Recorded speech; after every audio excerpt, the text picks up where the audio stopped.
binigay ko na kay Sir Francisco yung pera. Ano masasabi mo, sir, sa nagbigay sa iyo ng pera? Maraming pong salamat sa nagbibigay ng pera sa akin. Malaki na itong tulong. Salamat po, Ma'am Eureka Garcia, sa tulong na ibigay mo sa akin sa pamagitan ng nag-vlog ito, si Sir Aragon, ang vlogger. So, nakarating sa iyo yun ang pangalan ko at hindi ko makalimutan habang ako'y nabubuhay. At siya, hindi ko rin malimutan. Maraming pong salamat. Malaki na itong tulong sa akin sa pangailangan ko sa buhay. Thank you. Hello guys.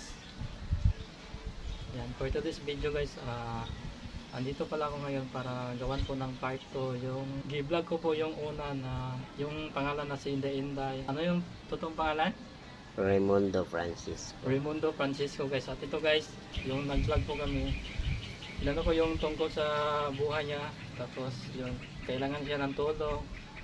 Tapos sa mga pangangailangan niya lahat, daily na expenses niya kasi wala siyang sapat na kita sa kanyang trabaho. At kinuha pa yung mga gamit mo, no? Ninakaw. At ito guys, may mabuti pong tao na tumulong sa kanya. Ibigay ko sa kanya yung pera ngayon na tinulong niya. Salamat pala sa nagtulong yan. Shoutout po sa iyo. Yung tumulong pala guys, Sir Francisco, si Ma'am Eureka Garcia from Canada. Hello ma'am, shoutout po sa iyo. Ingat po lagi dyan sa Canada. Salamat pala sa tulong mo yun po kay Sir Francisco. At ito ma'am, bigay ko sa kanya yung pera ngayon. Hello ma'am Eureka Garcia. Yan, shoutout po sa iyo ma'am.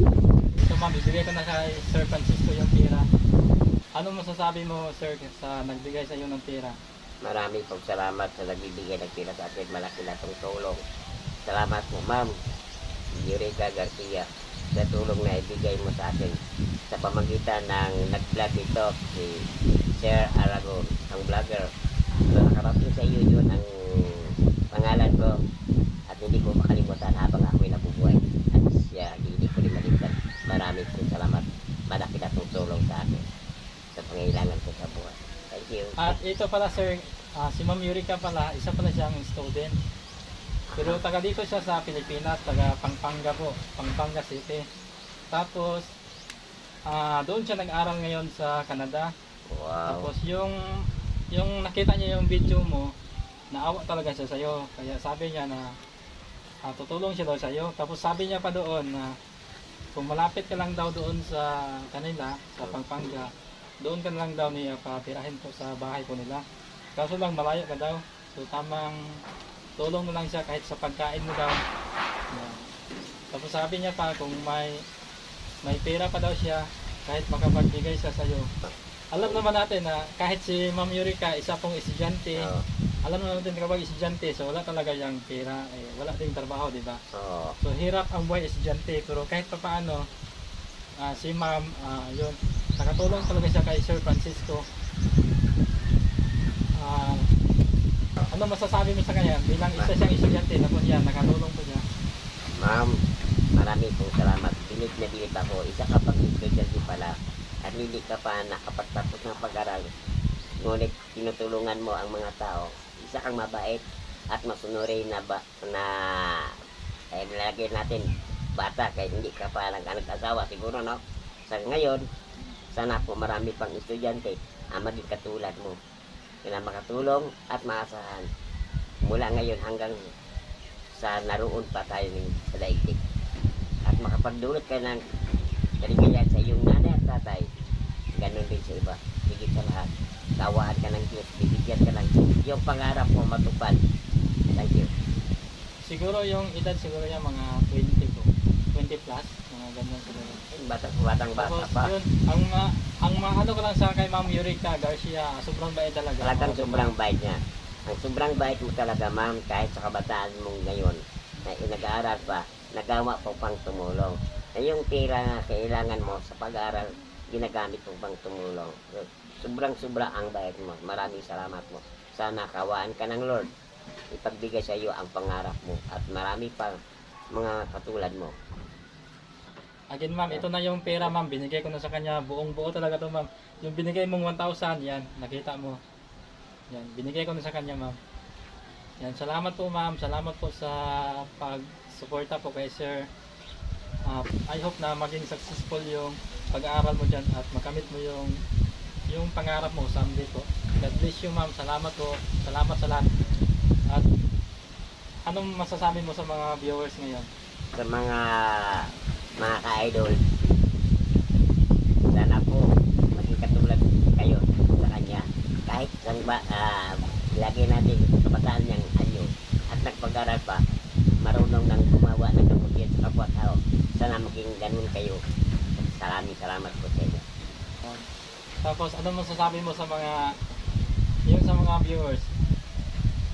Sa mga viewers, sana po makita tayo ng pitunala at makita nyo ang kagwapuhan ko. Hindi sa sa mukha ko, hindi sa sa ugalian. Sana po kayo rin ay makagawa ng isang mabuting bagay sa kapwa nyo tao.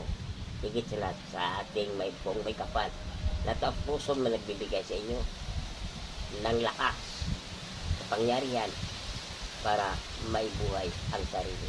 Katulad po nagsisipag kahit walang magawa sa buhay, pero hanggang ngayon wala. Salamat po. At yan, ito guys, kumbaga ako guys, isa lang po akong instrumento na yun, nakapag-video po ko ni Sir Francisco, kaya yun, may mga tao po o may tao po na tumulong sa kanya. Pero isa lang po akong instrumento na binigay po ni Lord para sa kanya. Yan, shoutout po sa iyo ma'am. Ingat po palagi dyan sa Canada. God bless po. Salamat pala sa tulong niyo po. Ikaw, may sasabihin ka pa? Meron. Sa mga viewers at lalo na kay ma'am, maraming salamat sa mga bagay na gawa mo. Malaki na tulong para sa akin. Sana po, ganun din sa yung iba. Sa pamagitan na itong vloggers na yon na si Aragon Vloggers, makarating din sa inyo ang ganung mga klaseng tao at makarating din sa akin ang inyong tulong. Salamat po. Ayan. At yun guys, salamat po sa panonood, sa walang sawang pagsuporta. Salamat sa tanan na sumuporta, lalo na po sa situation ni Sir.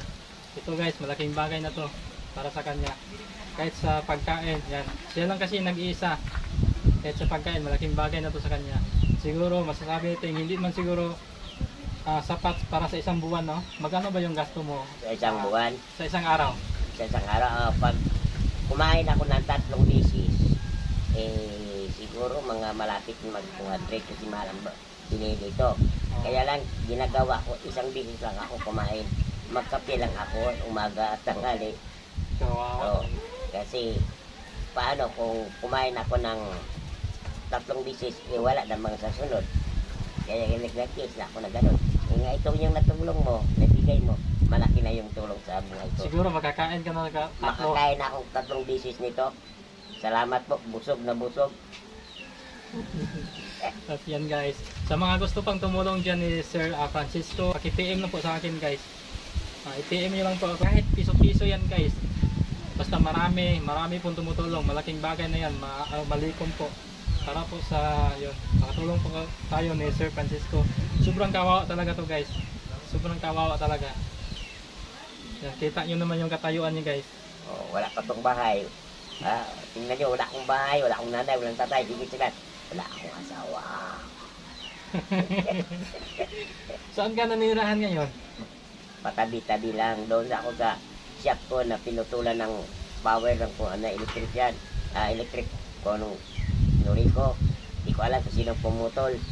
Yan doon lang ako matulog. Minsan doon sa Kubo, minsan doon sa may guardhouse sa simbahan ng Iglesia ni Cristo. Ganun lang ang buhay ko. Paano kung wala kang customer talaga? Customer sa isang araw, wala rin kain. Patay. Sobrang hirap talaga guys. Yan, kaya sa mga customer dyan, ito available po. Yan, marunong yung marunong ka sa Marunong akong gumawa ng mga cellphone, bluetooth, yung uso ngayon. gumawa or mag-ayos. Magsagayos pala. Kaya kung magagawa pwede, kung mayroon tayong mga kompletong kagamitan, pero wala naman tayong mga dito. Alam mo dito sa Pilipinas, puro to walang kagamitan, kundi ito bilihan lang lahat. Kaya nga, ito, makagawa tayo, asimbol. Simple lang. na hindi atin gawa ang mga pisa. Galing doon sa ibang bansa ay yun lang ang magagawa natin. So, ano mo na lang yung location mo para may mga tao na gusto magpaayos, mapuntahan ka doon. Ang location ko po, nakatira ako doon sa Boulevard Santa Catalina sa tabing baybayin ng Pinakalas ba yan? pinakalas sa may may dike.